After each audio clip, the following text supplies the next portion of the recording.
नमस्ते भारत में बात महाराष्ट्र की, जहां पर अब शिंदे की सरकार है। शिवसेना से बगावत कर शिंदे मुख्यमंत्री की कुर्सी पर पहुंच गए, यानी शिंदे महाराष्ट्र के सरप्राइजिंग सीएम बन गए।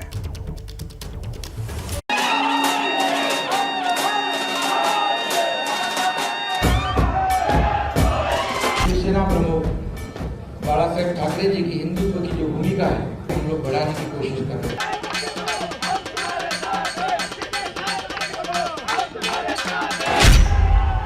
और इसके साथ ही महाराष्ट्र में एक नई सियासी पारी की शुरुआत हो गई।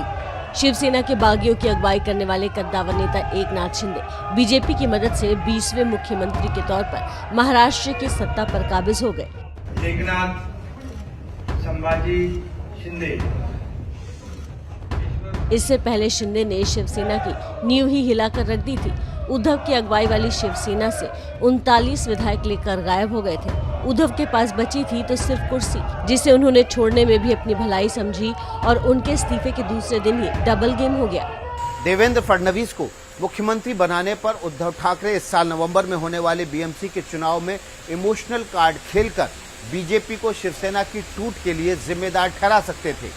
इस इमोशनल कार्ड के जरिए उद्धव ठाकरे बीएमसी के चुनाव में शिवसेना की नैया पार लगाने की कोशिश कर सकते थे। इससे उद्धव ठाकरे को अपने राजनीतिक वजूद को फिर से खड़ा करने में मदद मिलती। खबर थी कि महाराष्ट्र की सियासत के चाणक्य कहे जा रहे देवेंद्र फडणवीस ही अगले सीएम होंगे, लेकिन ऐन वक्त पर एकनाथ शिंदे के नाम को आगे कर सभी को चौंका दिया गया। ये उनके दिल का बहुत बड़प्पन है, जिसके पास 120 विधायक होने के बावजूद ऐसा कोई ग्राम पंचायत और नगर सेवक का पद भी नहीं छोड़ता है। ये तो मुख्यमंत्री पद है। बीजेपी के इस फैसले ने सभी को हैरत में डाल दिया। शरद पवार भी बीजेपी के मास्टर स्ट्रोक को समझने में गच्चा खा गए। मैं कहूँगा और राज्य को आगे बढ़ाने के लिए जो भी करना है विकास के लिए हम सब आप लेकिन हमारे साथ रहिए। तो वहीं एक और अपडेट ये कि राज्यपाल भगत सिंह कोश्यारी ने कल महाराष्ट्र विधानसभा का विशेष सत्र बुलाया है, जिसमें शिंदे सरकार को बहुमत साबित करना होगा।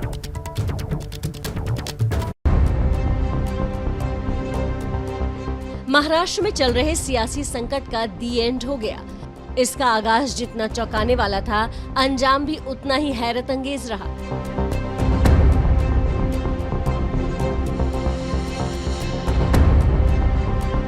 इक्कीस जून को अचानक शिवसेना के खेमे में हलचल मची और धीरे धीरे 39 विधायकों ने पार्टी से बागी होकर सूरत होते हुए गुवाहाटी और फिर गोवा में डेरा जमा लिया।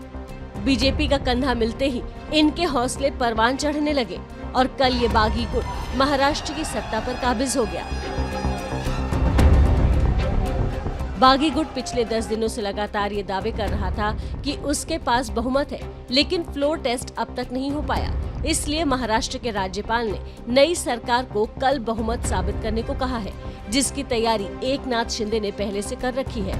हमारे पास 50 लोग हैं, 40 + 10, 2/3 से ज्यादा मेजोरिटी हमारे शिवसेना गठ के पास है। शिंदे के इस दावे के मुताबिक कल जो तस्वीर विधानसभा में दिख सकती है वो इस तरह की होगी। एकनाथ शिंदे का दावा है कि उन्हें 50 विधायकों का समर्थन हासिल है, जबकि बीजेपी के पास कुल 106 विधायक हैं। इसके साथ ही 11 और विधायक भी एकनाथ शिंदे के साथ हैं। अगर इन सभी विधायकों को मिला दे तो ये बहुमत से 23 से ज्यादा है। यानी बीजेपी और शिंदे गुट का दावा सही साबित हुआ तो नई सरकार भारी बहुमत से जीत हासिल करेगी। इसके अलावा कल विधानसभा के अध्यक्ष का भी चुनाव होगा। ये पद बीजेपी के हिस्से में गया है। मुख्यमंत्री एकनाथ शिंदे शपथ ग्रहण के बाद सीधे गोवा गए और समर्थक विधायकों से मुलाकात की। खबर है कि विधायकों को लेकर शिंदे आज मुंबई लौटेंगे।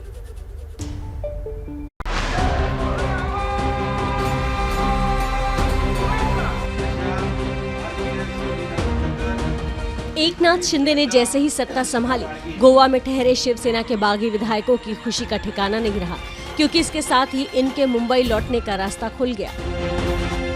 ये खुशी इन्हें लंबे इंतजार के बाद मिली, क्योंकि इसी दिन को देखने के लिए 21 जून से ही कवायद शुरू कर दी गई थी। 21 जून को ही शिवसेना के खिलाफ इन विधायकों ने बिगुल फूंका था और 25 विधायक सूरत के होटल पहुंच गए थे। इसके बाद इनकी तादाद लगातार बढ़ती चली गई। 22 जून को ये सभी विधायक सूरत से गुवाहाटी के लिए रवाना हो गए, जहां रेडिसन ब्लू होटल में करीब 7 दिन ठहरे और फिर 29 जून को ये लोग गुवाहाटी से गोवा पहुंचे, जहां इन लोगों ने एकनाथ शिंदे को सीएम बनते देखा। इस बीच मुंबई और महाराष्ट्र के दूसरे इलाकों में इनके खिलाफ लोगों का गुस्सा भी फूटा। कुछ दफ्तरों को निशाना भी बनाया गया, लेकिन ये लोग अपने इरादे पर अडिग रहे। जो 50 हमारे मेंबर्स है, उन्होंने इसके लिए जो योगदान दिया है वो बहुत महत्वपूर्ण है। वो जो चाहते थे कि शिंदे साहब को एक बार तो सीएम होने का मौका मिलना चाहिए, बीजेपी ने वो एक्सेप्ट किया और उनके जो सर्वोच्च नेता है, मोदी साहब है, शाह साहब है, नड्डा साहब है, उन्होंने एक स्पिरिट दिखाया। महाराष्ट्र में सत्ता परिवर्तन के बाद आज इन विधायकों का गोवा से मुंबई पहुंचने का प्लान है, क्योंकि कल शिंदे सरकार को बहुमत साबित करना है, जिसके लिए खुद सीएम एकनाथ शिंदे गोवा पहुंच चुके हैं। एकनाथ शिंदे के सीएम बनते ही बागी गुट ने राहत की सांस ली। इसके साथ ही शिंदे सेना की तरफ से प्रेस कॉन्फ्रेंस करके पीएम मोदी समेत बीजेपी के अध्यक्ष जेपी नड्डा, गृह मंत्री अमित शाह और फडणवीस का शुक्रिया अदा किया गया। एकनाथ शिंदे को सीएम बनाकर बीजेपी ने महाराष्ट्र की सियासत में एक नई इबारत लिख दी। माना जा रहा है कि ये मास्टर स्ट्रोक 2024 में बीजेपी के लिए फायदेमंद साबित होगा, जिसमें इसकी नींव रखने वाली शिवसेना को छोड़कर एकनाथ शिंदे का साथ देने वाले विधायकों की भूमिका अहम होगी। इसलिए सीएम बनते ही शिंदे सेना ने एक प्रेस कॉन्फ्रेंस कर आगे की रणनीति का खुलासा किया, लेकिन इससे पहले बागी गुट ने सभी का शुक्रिया अदा किया। जो 50 हमारे मेंबर्स है, उन्होंने इसके लिए जो योगदान दिया है वो बहुत महत्वपूर्ण है। इसलिए वो जो चाहते थे कि शिंदे साहब को एक बार तो सीएम होने का मौका मिलना चाहिए, बीजेपी ने वो एक्सेप्ट किया। शिंदे गुट ने कहा कि शिवसेना से बगावत एक मकसद के लिए किया गया था, जो आज पूरा हुआ। इसके साथ उसने शरद पवार की भी तारीफ की। हमारे जो सबसे सीनियर पॉलिटिशियन महाराष्ट्र के हैं, पवार साहब, उन्होंने भी अपना आशीर्वाद इस नए जो चेंज हुआ है उसमें उन्होंने बोला है कि शिंदे साहब उनसे मिलते हैं, उनसे एडवाइस लेते हैं, तो उनका एडवाइस महाराष्ट्र के हित में बहुत इम्पोर्टेंट रहता है। जब हम लोग प्रोग्रेस की बात करते हैं, जब हम डेवलपमेंट की बात करते हैं, तो वो भी आशीर्वाद उनको मिल गया है। लेकिन उद्धव सरकार के गिरते ही शरद पवार को इनकम टैक्स विभाग का नोटिस भेजा गया, जिस पर एनसीपी भड़क उठी। एनसीपी नेता महेश भारत तपासे ने एक ट्वीट कर लिखा, सरकार बदलते ही शरद पवार को 2004, 2009, 2014 और 2020 के चुनावी हलफनामों के लिए आयकर विभाग नोटिस देता है। क्या ये विशुद्ध रूप से संयोग है या कुछ और? तो महाराष्ट्र में बीजेपी के चाणक्य फडणवीस के साथ खेला हो गया। 2 दिन पहले सीएम का सपना देखने वाले फडणवीस अब डेप्यूटी सीएम हो गए हैं।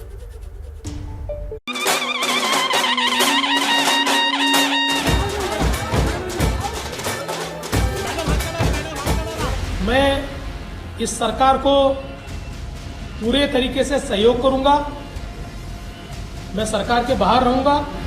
कि देवेंद्र जी उप मुख्यमंत्री के रूप में, डिप्टी चीफ मिनिस्टर के रूप में कार्यभार संभालें। देवेंद्र फडणवीस की इन तस्वीरों को आपने देखा, अंदाजा लग गया होगा कि उनके चेहरे पर एक दिन पहले जो खुशी थी वो कल अचानक गायब हो गई। इसकी वजह भी है क्योंकि इस महाड्रामे के बाद जो तस्वीर सबके सामने उभरी थी उसके केंद्र में फडणवीस ही थे। सियासी पंडितों ने कहना भी शुरू कर दिया था कि अगले सीएम फडणवीस होंगे, लेकिन बीजेपी ने एकनाथ शिंदे को सीएम बनाने का फैसला लिया, जिसके बाद फडणवीस ने ऐलान कर दिया कि वो बाहर से समर्थन देंगे।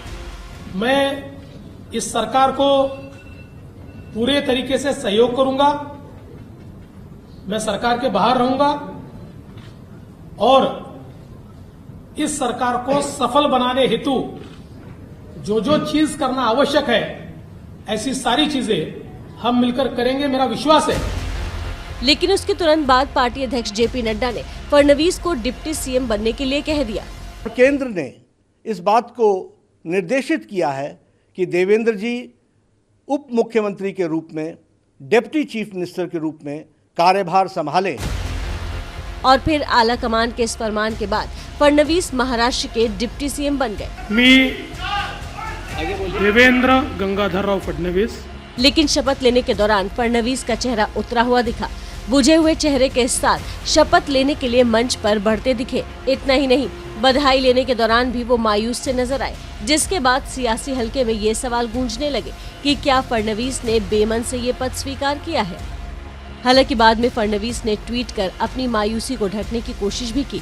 उन्होंने लिखा, प्रामाणिक कार्यकर्ता के नाते पार्टी के आदेश का मैं पालन करता हूं। जिस पार्टी ने मुझे सर्वोच्च पद तक पहुंचाया, उसका आदेश मेरे लिए सर्वोपरि है। तो एकनाथ शिंदे को सीएम बनाकर बीजेपी ने सबको चौंका दिया। सवाल उठ रहा है कि महाराष्ट्र की नई सरकार में अचानक देवेंद्र फडणवीस को हटाकर शिंदे को नंबर 1 के पायदान पर क्यों खड़ा कर दिया गया है? क्या है बीजेपी का मास्टर प्लान? देखिए।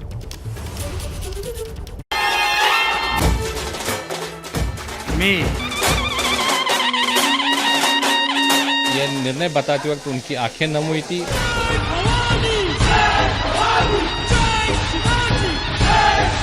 केंद्रीय नेतृत्व का आदेश हमारे सामने आया कि नहीं, आप वहाँ उप मुख्यमंत्री बनिए। मी एकनाथ संभाजी। महाराष्ट्र की राजनीति में एकनाथ शिंदे ऐसा विजेता बनकर उभरे हैं जिस पर बीजेपी नेतृत्व ने भरोसा जताकर सबको चौंका दिया। शिंदे अब सरकार भी हैं और शिवसेना के उत्तराधिकारी भी। क्या यही बीजेपी का असल गेम प्लान है? तो ये हमारे लिए, सबके लिए बहुत शॉकिंग निर्णय था और वो हम सबको अपना ये निर्णय क्यों लिया है उसकी वजह बता रहे थे। घर पर काम करना जरूरी है, इसीलिए उनको रिक्वेस्ट की और आदेश भी दिया। इसी के चलते आज उन्होंने डिप्टी सीएम पद यहाँ पे स्वीकार किया। बीजेपी के इस दांव ने महाराष्ट्र की सियासी तस्वीर पूरी तरह से बदल दी है। सियासी पंडितों की माने तो शिंदे को सरप्राइज सीएम बनाकर बीजेपी ने एक तीर से कई निशाने साधे हैं। सीएम बनने के बाद शिंदे का सियासी कद इतना ऊंचा हो गया है कि उद्धव ठाकरे के सियासी वजूद के लिए खतरा बन गए हैं। शिंदे की शिवसेना पर दावेदारी और मजबूत होगी। ठाकरे परिवार से शिवसेना पार्टी को और उसके चुनाव चिन्ह को छीना जा सकेगा। शिंदे गुट की ताकत से बीजेपी और मजबूत होगी। बीजेपी के हिंदुत्व वाले एजेंडे को और बल मिलेगा। हम लोगों ने कोशिश की, मैंने भी कोशिश की, लेकिन हमें सफलता नहीं मिली दुर्भाग्य से। और इसलिए ये जो कदम उठाया है, किसी को कुछ पाने के लिए ऐसा नहीं हुआ है। एक दांव से बीजेपी ने उद्धव से सीएम की कुर्सी छीन ली और वो कुर्सी शिंदे के हाथ सौंप दी। इस दांव को 2024 में होने वाले लोकसभा चुनाव से भी जोड़कर देखा जा रहा है। ये बहुत ही सोची समझी स्ट्रेटेजी मैं कहना चाहूँगा। लॉन्ग टर्म निर्णय उन्होंने लिया है। 2024 के हिसाब से, हिंदुत्व के हिसाब से, उसके हिसाब से ये निर्णय लिया गया, ऐसे मैं मानता हूँ।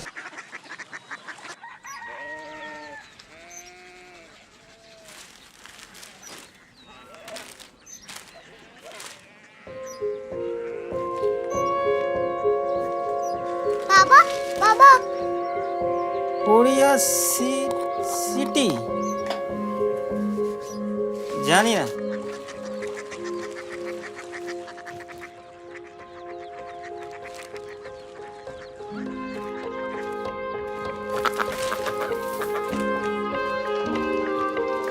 Korea city? हाँ।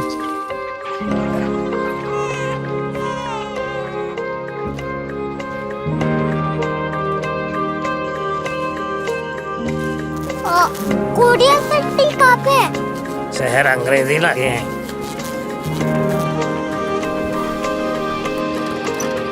Korea city.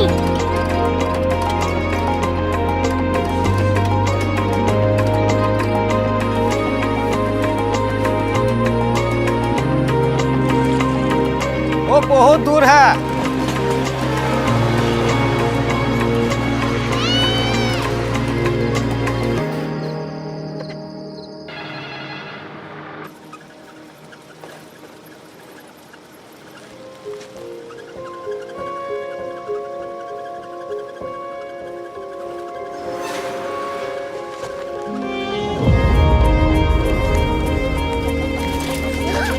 Korea city.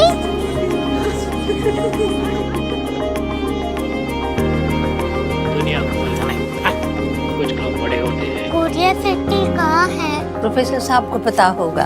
हो, ये छोटा वाला ग्लोब लगता है और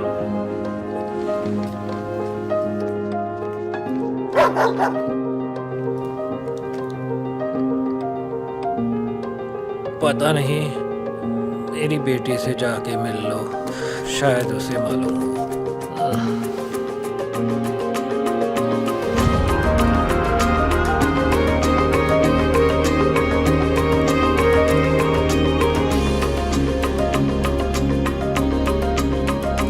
हाय, बाबा ने भेजा है। Come here. Korea city. Korea city नहीं, क्यूरियोसिटी। वो क्या? That's what brought you here? जो तुम्हें यहाँ तक ले आया। क्यूरियोसिटी।